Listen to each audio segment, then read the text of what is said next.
कदमों में हो दुनिया सारी, कदमों में हो दुनिया सारी, ऐसा काम कर दिखाना है, जुबां से ना उतरे नाम, ऐसा अपना नाम बनाना है। नमस्ते प्यारे बच्चों, कैसे हैं आप सभी लोग। मैं जिज्ञासा बहुत बहुत स्वागत करती हूँ आप सभी का आशीष सिंह लेक्चर्स में। और आज के इस लेक्चर में हम स्टार्ट करने जा रहे हैं हमारा नया चैप्टर फिजिक्स का, जिसका नाम है बल एवं गति के नियम। तो काफी इंटरेस्टिंग चैप्टर ये होने वाला है। चलिए स्टार्ट करते हैं हम इस चैप्टर को। सबसे पहले इस चैप्टर में हम देखेंगे कि बल यानी कि फोर्स आखिरकार होता क्या है। सिंपल भाषा में अगर हम देखें तो किसी भी वस्तु पर धक्का लगाना या उस वस्तु को खींचना ही बल कहलाता है। बिल्कुल सिंपल सी अगर आप बल की डेफिनेशन देखेंगे तो क्या है कि किसी वस्तु किसी वस्तु को धक्का देना या खींचना बल है। लेकिन और ज्यादा प्रिसाइज वे में और ज्यादा अच्छी तरीके से अगर हम बल को परिभाषित करना चाहें तो हम क्या कह सकते हैं कि बल वह कारक है जिसके द्वारा वस्तु की अवस्था में परिवर्तन किया जा सकता है। मतलब बल वो कारण है जिसकी वजह से आप किसी भी वस्तु की स्थिति में परिवर्तन कर सकते हो। अगर आपकी वस्तु विराम अवस्था में है तो बल लगा करके आप उस वस्तु को गति अवस्था में ला सकते हो, और अगर वो वस्तु आपकी गति अवस्था में है तो उस पर बल लगा करके आप उसे विराम अवस्था में ला सकते हो। या फिर किसी वस्तु पर बल लगा करके आप उस वस्तु के शेप को, उस वस्तु के आकार को बदल सकते हो। जैसे मान लो आपके पास में ये एक गुथा हुआ आटा है। आटा होता है ना जिससे हम रोटी बनाते हैं, गुथा हुआ आटा होता है। तो उस आटे को आप क्या करते हो, उस आटे के ऊपर आप बल लगाते हो तो क्या हो जाता है, उस आटे का जो शेप है वो डिफॉर्म हो जाता है और कुछ इस तरीके का आपका आटे का जो बॉल है वो इस तरीके का आपको दिखाई देगा। तो हम बल लगा करके किसी भी वस्तु के आकार को भी बदल सकते हैं, उसकी गति की अवस्था में भी परिवर्तन कर सकते हैं। रुकी हुई वस्तु को हम गति में ला सकते हैं, गति करती हुई वस्तु को बल लगा करके हम रोक भी सकते हैं।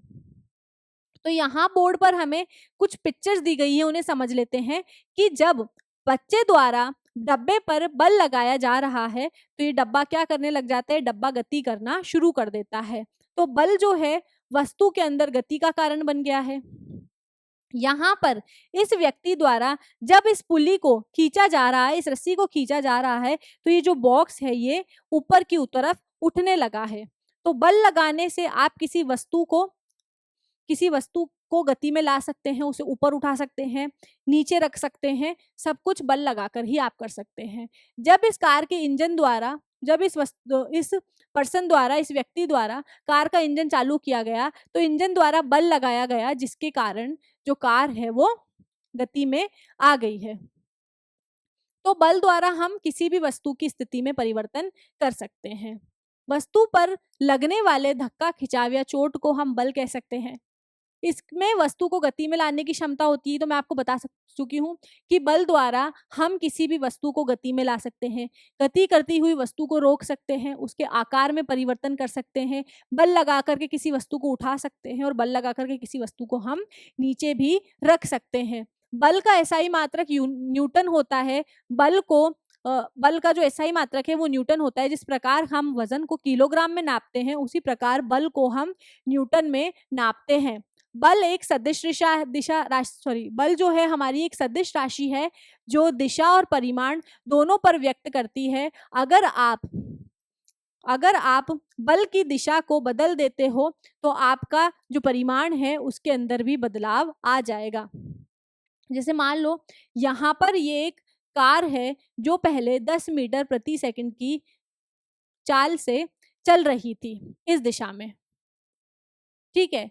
अब पीछे से आकर के किसी इंसान ने इस कार को धक्का लगाया, तो जब गति की दिशा में ही, अगर आप कार की गति की दिशा में ही धक्का लगा रहे हो तो क्या हो जाएगा, इस कार की जो स्पीड है वो और बढ़ जाएगी और कार जो है वो और ज्यादा तेज गति से चलने लगेगी। लेकिन मान लो यही कार जो है वो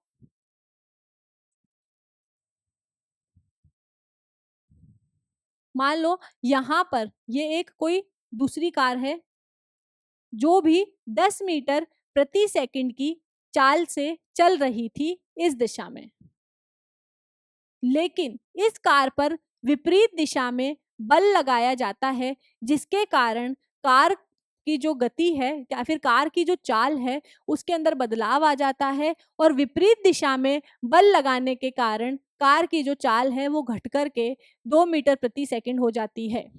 अगर आप गति की अवस्था में, जिस दिशा में गति है उसी दिशा में बल लगाते हो, तो उस वस्तु की चाल में इंक्रीज आप देखने को मिलता है। और जब किसी वस्तु की चाल की विपरीत दिशा में आप बल लगाते हो तो उस वस्तु की चाल जो है वो घट जाती है। वस्तु भी जो बल है अब हमारे अलग अलग प्रकार के होते हैं। छोटी क्लासेस में हम देख करके आ चुके हैं, बल के प्रकार हमने पढ़े थे।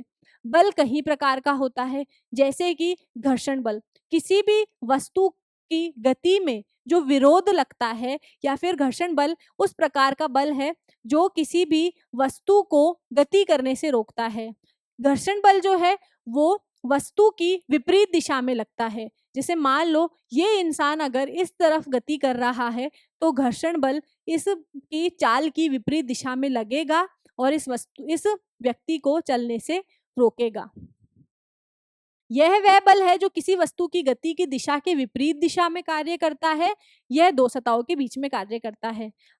अगर घर्षण बल लग रहा है तो वो हमेशा दो सतहों के बीच में ही लगेगा। जैसे हम यहाँ कार को चलते हुए देख रहे हैं, तो यहाँ पर घर्षण बल जो है वो सड़क और कार के बीच में लग रहा है, और यहाँ पर जो घर्षण बल है वो इस इंसान के जूते या चप्पल और सड़क के बीच में लग रहा है। यहाँ पर वो घर्षण बल, तीसरी अवस्था में जो घर्षण बल है वो इस डब्बे और सतह, जमीन की सतह के बीच में लग रहा है। अब घर्षण बल जो है वो हमारे लिए मददगार भी होता है और कभी कभी नुकसानदायक भी हो सकता है। घर्षण बल के ही कारण गति करती हुई वस्तुएं जो है रुक सकती है। अगर घर्षण बल नहीं होगा तो ये कार हमेशा चलती ही जाएगी, इंसान हमेशा चलता ही जाएगा, कभी भी रुकेगा नहीं। तो यह इस तरीके से तो हमारे लिए यूजफुल है। लेकिन कभी कभी ज्यादा घर्षण बढ़ जाने की वजह से हमारे मशीन के पार्ट जो है वो काम करना बंद कर देते हैं।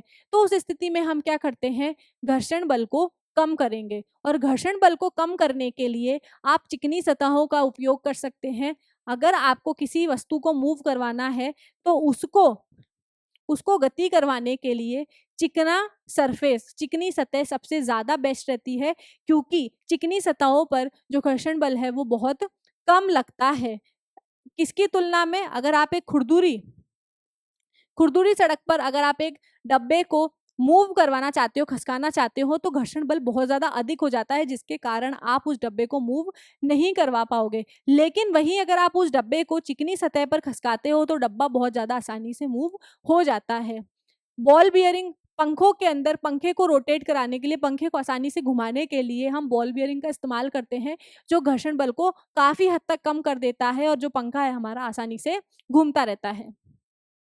समतल की सतह पर चिकनाई युक्त पदार्थ, अगर आप किसी भी, देखो मान लो आपकी घर की सतह है, अभी ये सतह है ना, इसके ऊपर आपने कुछ भी नहीं लगा रखा, नॉर्मल आपका मार्बल का या फिर टाइल वाला आंगन है, इसके ऊपर घर्षण बल लग रहा है जिसके कारण आप रुक जाते हो। लेकिन यही सतह पर अगर मैं तेल गिरा दूं और फिर अगर आप इसके ऊपर चलेंगे तो आप देखेंगे कि आप अपने आप को रोकने में असमर्थ हो जाएंगे और आप जो है फिसल करके गिर भी सकते हैं। तो चिकने पदार्थों का इस्तेमाल करके, तो यहाँ पर हम किसी को गिराने के लिए चिकने पदार्थों का इस्तेमाल नहीं करेंगे, बल्कि मशीन के पार्ट्स को इजीली मूव करवाने के लिए हम ल्यूब्रिकेंट्स का इस्तेमाल करते हैं। और ऐसे ही एक ल्यूब्रिकेंट का नाम है ग्रीस। ग्रीस का इस्तेमाल करते हैं हम, साइकिल की चेन में लगाते हैं, मशीन के पार्ट्स में लगाते हैं, ताकि वो इजीली मूव कर सके और गाड़ी जो है अच्छे से हमारी चल पाए। अभिकेंद्रीय बल, किसी भी कोई भी वस्तु अगर आपकी वृत्तीय मार्ग में अगर घूम रही है, तो वृत्तीय मार्ग में घूमते वक्त उस वस्तु पर उस वृत्त के केंद्र से एक बल लगता है, जिसे हम केंद्रीय बल बोलते हैं। अभिकेंद्रीय बल क्या है, वृत्तीय पथ पर घूमती हुई एक वस्तु पर उस वृत्त के केंद्र के द्वारा एक खिंचाव बल लगता है, उसी बल को हम एक वृत्तीय बल बोलते हैं। यहाँ पर इस वृत्त का जो केंद्र है वो क्या कर रहा है, इस वस्तु को अपनी ओर खींच रहा है, अपनी ओर आकर्षित कर रहा है, और वही आकर्षित बल क्या है यहाँ पर, अभिकेंद्रीय बल है। चुंबकीय बल, कभी भी कोई चुंबक अगर किसी वस्तु को अपनी तरफ खींचता है तो वो उसकी चुंबकीय बल के कारण खींच पाता है।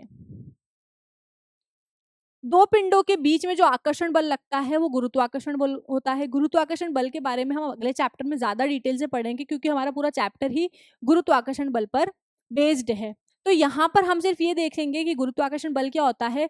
दो पिंडों के बीच में, चाहे वो कोई भी हो, जरूरी नहीं कि धरती और हम ही हो, वो धरती और सूर्य, सूर्य और बाकी जो दूसरे उपग्रह और प्लैनेट्स जो हैं, जो हमारे सौर मंडल में घूम रहे हैं, या फिर बहुत सारे एस्ट्रॉइड, मिटियोर्स, पत्थर जो है, उल्का पिंड और सूर्य, सबके बीच में, ब्रह्मांड में, संसार में हर दो पिंड के बीच में जो आकर्षण बल लगता है वह गुरुत्वाकर्षण बल कहलाता है।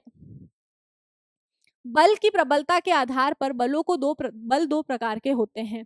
अब हम क्या देख रहे हैं कि यहाँ पर हमने बल को दो प्रकार में बांट दिया है। पहला बल है हमारा संतुलित बल और दूसरा बल है हमारा असंतुलित बल। संतुलित बल क्या होगा, नाम से समझ में आ रहा है, जो संतुलन बना करके रखेगा, जो चीज को डगमगाने नहीं देगा, एक जगह स्थिर बना करके रखेगा। लेकिन असंतुलित बल क्या हो जाएगा, ऐसा बल जो वस्तु को स्थिर नहीं रखेगा। ठीक है, तो यहाँ पर हम इसे एक एग्जाम्पल की मदद से देखेंगे कि संतुलित बल, बैलेंस्ड फोर्स क्या है। यहाँ पर एक पिक्चर हम देख रहे हैं, इस पिक्चर को हम देख रहे हैं, इस पिक्चर में हम देख रहे हैं कि जो रस्सी है उसको दो लोगों का ग्रुप इस रस्सी को खींच रहा है। इस दिशा में भी 100 न्यूटन का फोर्स लग रहा है, इस दिशा में भी 100 न्यूटन का फोर्स लग रहा है। तो यहाँ पर अगर मैं देखूं तो इस रस्सी पर लगने वाला कुल बल क्या हो गया है, 0 हो गया है। क्योंकि भले आप बोलोगे कि मैम 0 कहाँ हुआ है, 200 न्यूटन है, 100 न्यूटन इस दिशा में लग रहा है, 100 न्यूटन इस दिशा में लग रहा है, लेकिन विपरीत, लेकिन जो 100 न्यूटन का बल लग रहा है ये दोनों विपरीत दिशा में लग रहे हैं, जिसके कारण ये दोनों बल एक दूसरे के प्रभाव को कैंसिल कर देंगे, और जो आपका कुल बल होगा वो कितना हो जाएगा, नेट बल जो है आपका वो 0 हो जाएगा। कुल बल 0 होने के कारण ये जो वस्तु है ये गति में नहीं आ पाती है, और हम कह सकते हैं कि यहाँ पर इस वस्तु पर या फिर इस रस्सी पर जो बल लग रहा है वह संतुलित बल लग रहा है। देखो, किसी वस्तु पर लगने वाले अनेक बलों का यदि परिमाणी बल शून्य हो जाता है, किसी वस्तु पर लगने वाले कुल बलों का योग, जितने भी बल लग रहे हैं, दो या दो से अधिक जितने भी बल लग रहे हैं, अगर उन बलों को जोड़ने पर उत्तर शून्य हो जाता है तो उस वस्तु पर हम कह सकते हैं कि संतुलित बल लग रहा है। फॉर एन एग्जाम्पल, अगर मान लो ये बॉक्स है, इस बॉक्स पर मैं 5 न्यूटन का फोर्स लगाती हूँ, मैं इस बॉक्स पर 5 न्यूटन का फोर्स लगा रही हूँ। सतह के द्वारा भी इस वस्तु पर, इस बॉक्स पर 5 न्यूटन का बल लगेगा, जो इस बॉक्स को गति करने से रोकेगा, और हम कह सकते हैं कि बॉक्स जो है वो संतुलित बना रहेगा, क्योंकि उसके ऊपर लगने वाले कुल बलों का योग कितना हो गया है, शून्य हो गया है, जिसके कारण बॉक्स की अवस्था में कोई भी परिवर्तन नहीं आया, गति की अवस्था में कोई भी परिवर्तन नहीं आया है। उसी प्रकार अगर हम किसी वस्तु पर बल लगा रहे हैं और उस पर लगने वाले टोटल बलों का, परिमाणी बलों का योग जो है वो 0 नहीं होगा, तो वो बल आपका असंतुलित बल कहलाएगा। जैसे यहाँ पर हम सेम एग्जाम्पल देख रहे हैं कि रस्सी है, रस्सी पे इस दिशा में तो 150 न्यूटन का बल लग रहा है और इस दिशा में सिर्फ 50 न्यूटन का बल लग रहा है। तो टोटल लगने वाला रिजल्टेंट बल, भाई 50 न्यूटन इस दिशा में लग रहा है और 150 इसमें लग रहा है, तो इस दिशा वाले 50 न्यूटन बल ने उस दिशा के 50 न्यूटन को तो बैलेंस कर लिया, लेकिन जो एक्स्ट्रा 100 न्यूटन का बल लगेगा उसके कारण क्या हो जाएगा, जो रस्सी है वो इस दिशा में चली जाएगी, और हमारे आसपास जितनी भी वस्तुएं हैं उन वस्तुओं पर असंतुलित बल लगने के कारण ही वह वस्तुएं गति कर पाती है, हिल पाती है। अगर किसी वस्तु पर संतुलित बल बना रहता है, लगा रहता है, तो वो वस्तु की गति की अवस्था में कोई भी परिवर्तन नहीं आता है।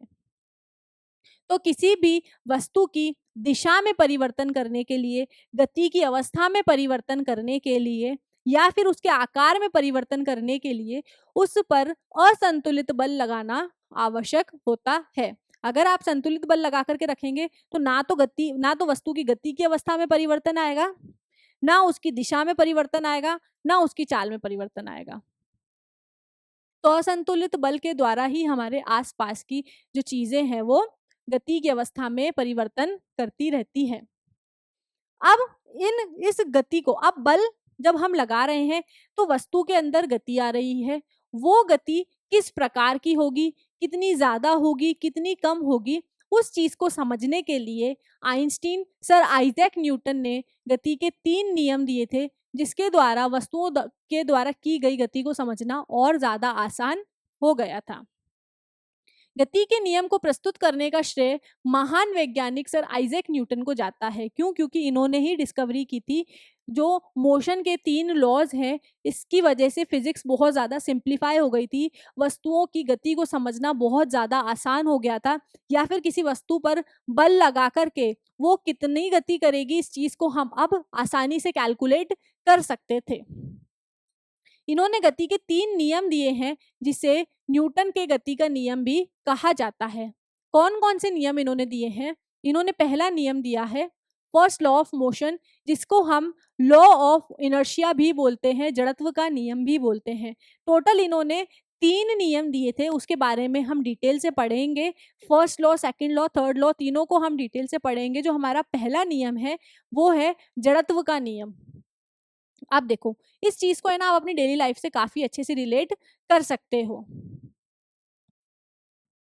गति के नियम को, गति का जो पहला नियम है जड़त्व का नियम है, बहुत ही आसान सा नियम है ये, मतलब बहुत ऑब्वियस है। इस चीज को आप है ना डेली लाइफ से रिलेट अपने ऊपर भी मतलब अपने ऊपर भी लेकर के इस चीज को आराम से समझते हो। क्या कहता है ये?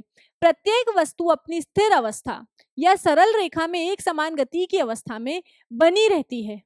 अगर कोई चीज विराम अवस्था में है तो विराम अवस्था में रुकी रहेगी। ठीक है, अगर कोई वस्तु विराम अवस्था में है तो वो विराम अवस्था में ही रुकी रहेगी। और यदि कोई वस्तु रेखीय पथ पर गमन कर रही है, रेखीय पथ पर चल रही है, तो वो रेखीय पथ पर ही चलती रहेगी, रुकेगी नहीं। क्यों नहीं रुकेगी या कब तक नहीं रुकेगी? हम तो देखते हैं कि वो रुक जाती है। बोलोगे मैम बॉल को किक मारते रोल करते करते रुक जाती है अपने आप, कहाँ होता है ऐसा? हाँ, तो ऐसा बिल्कुल नहीं होता है। हम क्या बोल रहे हैं कि कोई वस्तु अगर रुकी हुई है, विराम अवस्था में है, तो विराम अवस्था में ही बनी रहेगी, और अगर गति की अवस्था में है, सरल रेखीय पथ पर वो गमन कर रही है, तो सरल रेखीय पथ पे ही वह बनी रहती है। कब तक बनी रहेगी? तब तक बनी रहेगी जब तक उसके ऊपर कोई बाहरी बल कार्य ना करे। ये जो बॉल है ना, ये चलती रहेगी जब तक उसके ऊपर बाहर से कोई बल लग करके इस बॉल को रोकेगा नहीं। अब जो जमीन पर, सतह पर जो बॉल रोल करते करते रुक जाती है, वो क्यों रुक जाती है? क्योंकि उसके ऊपर बाहर से घर्षण बल लगता है, जो इस बॉल की एक समान गति को रोक देता है। तो यहाँ पर हम क्या देख रहे हैं? दूसरे आसान शब्दों में हम इस चीज को समझने की कोशिश करते हैं। जैसे कि आप हो, संडे है, सो रहे हो। अब आप सोते ही रहना चाहते हो, आप चाहते हो कि आपको कोई उठाए ना, विराम अवस्था में आराम से सो रहे हो, सोते ही रहोगे। कब तक? जब तक मम्मी या पापा की डांट नहीं पड़ेगी, तब तक आप उठोगे नहीं। तो गति का पहला नियम क्या कहता है कि अगर कोई वस्तु किसी अवस्था में है, चाहे वो अवस्था विराम अवस्था हो या गति की अवस्था हो, तो वह वस्तु अपनी उस अवस्था में बदलाव नहीं आने देना चाहती। अगर कोई वस्तु चल रही है ना, तो वो चाहती है मैं चलती रहूं, रुकू ही ना। प्राथमिक नियम क्या कहता है कि कोई भी वस्तु अपनी अवस्था में परिवर्तन का विरोध करती है, खुद से वो कभी नहीं रुकेगी। अगर कोई चीज रेखीय पथ पर सरल रेखा में चल रही है, गति कर रही है, तो वह वस्तु रेखीय सरल अवस्था में गति करती ही रहेगी, खुद से कभी नहीं रुकेगी वो, जब तक बाहर से कोई उस पर बल लगा करके उस वस्तु को ना रोके। या फिर कोई वस्तु विराम अवस्था में है, तो वो अपनी विराम अवस्था में ही रहना चाहेगी, कब तक? कब तक वो अपनी विराम अवस्था में बनी रहेगी? जब तक उसके ऊपर से कोई बाहर से बल लग करके उसको गति में ना ले आए। तो पहला जो नियम है उसे हम कैसे समझ सकते हैं? ये हमारा मेन डेफिनेशन है कि सभी वस्तुएं अपनी अवस्था में परिवर्तन का विरोध करती है, अपनी अवस्था में परिवर्तन वो नहीं लाने देना चाहती है, लेकिन बाहर से बल लगा करके उनकी अवस्था में परिवर्तन किया जा सकता है। जैसे आप सो रहे हो, तो खुद से तो आप नहीं उठोगे, आप तो सोने ही चाहते हो, उठना नहीं चाहते हो आप। तो आप क्या हो? आप न्यूटन के पहले गति के नियम को सिद्ध कर रहे हो कि हम सो रहे हैं तो हम सोते ही रहना चाहते हैं। कब तक सोते रहोगे? जब तक बाहर से बल नहीं लगेगा। और बाहर से बल कौन लगाएगा? आपके पेरेंट्स डांट करके आपको उठाएंगे। तो बहुत आसान था कि कोई भी वस्तु जो है अपनी अवस्था में परिवर्तन का विरोध करती है, वह अपनी अवस्थाएं नहीं बदलना चाहती है। आप उनकी अवस्था में परिवर्तन तभी ला सकते हो जब आप उनके ऊपर कोई बाहरी बल लगाओ। गति का प्रथम नियम से हमें यह पता चलता है कि किसी वस्तु पर, अब किसी वस्तु पर अगर कोई बॉल है, ये बॉल क्या है? अभी विराम अवस्था में। ये बॉल जो है अभी विराम अवस्था में है, तो ये बॉल विराम अवस्था में ही बनी रहेगी, क्योंकि न्यूटन का पहला नियम फॉलो कर रही है। ये विराम अवस्था में है, मतलब मान लो ये विराम अवस्था में है आराम से, तो ये विराम अवस्था में ही रहेगी, ये अपनी अवस्था में परिवर्तन नहीं करेगी, कभी नहीं करेगी। क्यों? क्योंकि ये न्यूटन का पहला नियम फॉलो कर रही है। लेकिन इसकी अवस्था में अगर मुझे परिवर्तन करना है तो मुझे क्या करना पड़ेगा? इस बॉल पर बाहर से बल लगाना पड़ेगा। और मैं इस बॉल पर, जब मैं इस बॉल पर बाहर से बल लगाती हूँ, जब मैं इस बॉल पर बाहर से बल लगाती हूँ, तो ये बॉल क्या करेगी? रोल करना चालू कर देगी। लेकिन बाहर से जो बल मैं लगाऊंगी वो कैसा बल होना चाहिए? वो असंतुलित बल होना चाहिए। बाहर से जो वस्तु पर असंतुलित बल लगाया जा रहा है, किसी भी वस्तु की अवस्था में परिवर्तन करने के लिए उसके ऊपर जो बाहरी बल लगाया जाएगा वो कैसा होना चाहिए? असंतुलित बल होना चाहिए। अगर आप संतुलित बल लगाओगे तो वस्तु की अवस्था में कोई भी परिवर्तन नहीं आएगा। तो वस्तु की अवस्था में परिवर्तन लाने के लिए बाहर से जो बल लगेगा वो कैसा होना चाहिए? असंतुलित बल होना चाहिए। गति, वापस पढ़ते फर्स्ट पॉइंट, गति का प्रथम नियम से हमें यह पता चलता है कि किसी वस्तु पर असंतुलित बल लगाने से वस्तु गति करती है, अर्थात किसी वस्तु पर असंतुलित बल लगाया जाए तो यह बल के कारण गति करता है। अगर इस बॉल के ऊपर मैं बहुत हल्का सा टैप करूंगी तो ये बॉल हो सकता है कि गति करे ही ना। क्यों? क्योंकि आपने इसके ऊपर संतुलित बल लगाया। और अगर खींच करके जोर से इस बॉल को आप लात मारते हो तो असंतुलित बल लगाओगे, जिसके कारण ये जो बॉल है आगे की तरफ रोल करने लगेगी और अपनी अवस्था में बदलाव ले आएगी। किसी वस्तु के विराम अवस्था में रहने या समान वेग से गतिशील रहने की प्रवृत्ति को जड़त्व कहते हैं। अच्छा, अभी मैंने आपको जो बोला, जो पहला नियम है वो जड़त्व का नियम है। जड़त्व का नियम क्या है कि जड़त्व का नियम पहला क्या है कि अगर कोई वस्तु अपनी अवस्था में है, विराम अवस्था में है या गति की अवस्था में है, तो वो अपनी अवस्था में बनी रहेगी। अपने अंदर परिवर्तन की अवस्था को वो विरोध करेगी। अगर कोई वस्तु विराम अवस्था में है तो वो विराम अवस्था में ही रहेगी जब तक आप उसके ऊपर कोई बाहर से बल नहीं लगाओगे। जब तक आप उसके ऊपर बाहर से कोई बल नहीं लगाओगे वो वस्तु विराम अवस्था में बनी रहेगी। ये तो न्यूटन का पहला नियम था, जिसे हम जड़त्व का नियम बोलते हैं। जड़त्व क्या होता है? जड़त्व यही होता है, जड़त्व यही है कि किसी वस्तु के विराम अवस्था में रहने या समान वेग से गतिशील रहने की प्रवृत्ति को हम जड़त्व कहते हैं। कि अगर कोई वस्तु विराम अवस्था में है तो विराम अवस्था में ही रहेगी, ये जड़त्व है उसका। और न्यूटन क्या कह रहा है कि विराम अवस्था में ही रहेगी। कब तक रहेगी? जब तक उसके ऊपर बाहर से बल ना लगाओ। जड़त्व क्या कह रहा है? जड़त्व का नियम क्या कहता है कि कोई वस्तु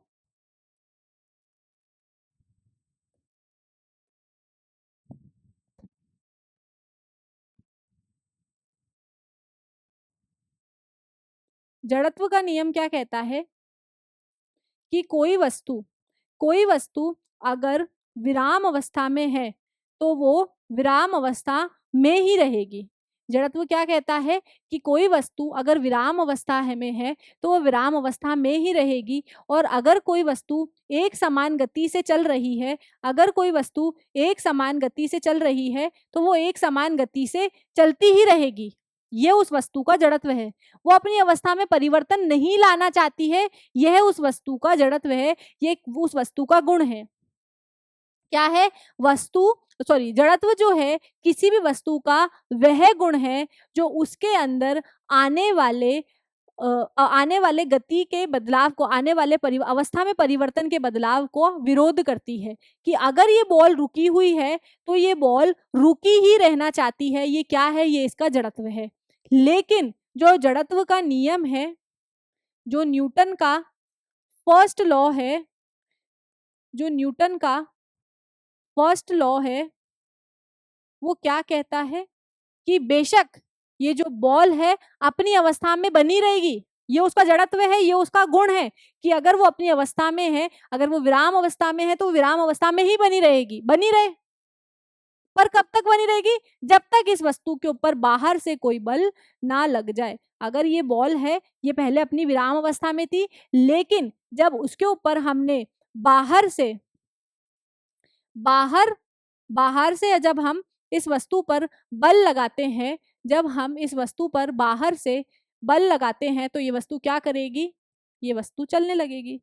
बाहर से बल लगाने पर यह वस्तु क्या करेगी? चलने लगेगी। जड़त्व क्या है? जैसे आप हो ना, मुझे स्कूल नहीं जाना है, यह आपका जड़त्व है कि मैं स्कूल नहीं जाऊंगा। बच्चे करते हैं जिद कभी कभी, नहीं मम्मी आज तो नहीं जाना, आज तो मन नहीं है। तो ये आपका जड़त्व है कि आप स्कूल नहीं जाना चाहते हो, आप अपनी बात पर अड़े हुए हो कि नहीं मम्मी हम स्कूल नहीं जाएंगे। लेकिन फिर आपकी मम्मी आएगी, बोलेगी बेटा ऐसे कैसे नहीं जाएगा, दो चार बातें सुन करके फिर आप स्कूल चले जाते हो। ऐसे ही तो आप अपनी अवस्था में आप अपनी अवस्था को जो मेंटेन करके रखते हो वो क्या है? आपका जड़त्व है। अगर आप विराम अवस्था में हो, वस्तु विराम अवस्था में है तो विराम अवस्था में ही बनी रहेगी, उस वस्तु का जड़त्व है। न्यूटन क्या कहेगा? न्यूटन का पहला नियम क्या कहता है कि वस्तु विराम अवस्था में तो विराम अवस्था में ही बनी रहेगी, लेकिन अगर आप उसके ऊपर बाहर से असंतुलित बल लगाते हो तो वस्तु जो है अपनी गति की अवस्था में परिवर्तन कर देगी और वो वस्तु चलने लगेगी। आई होप आपको ये समझ में आया होगा। आज के लेक्चर में हम इतना ही पढ़ेंगे। आगे आने वाले लेक्चर्स में हम गैलीलियो के एक्सपेरिमेंट के बारे में डिस्कस करेंगे, न्यूटन के दूसरे लॉ को पढ़ेंगे, तीसरे लॉ के बारे में थोड़ा बहुत हम आइडिया लेंगे, और इस आज के चैप्टर में हम इतना ही कवर करने वाले हैं। तो मिलते हैं बच्चों आपसे अगले लेक्चर में। टिल देन पढ़ते रहिए, ख्याल रखिए।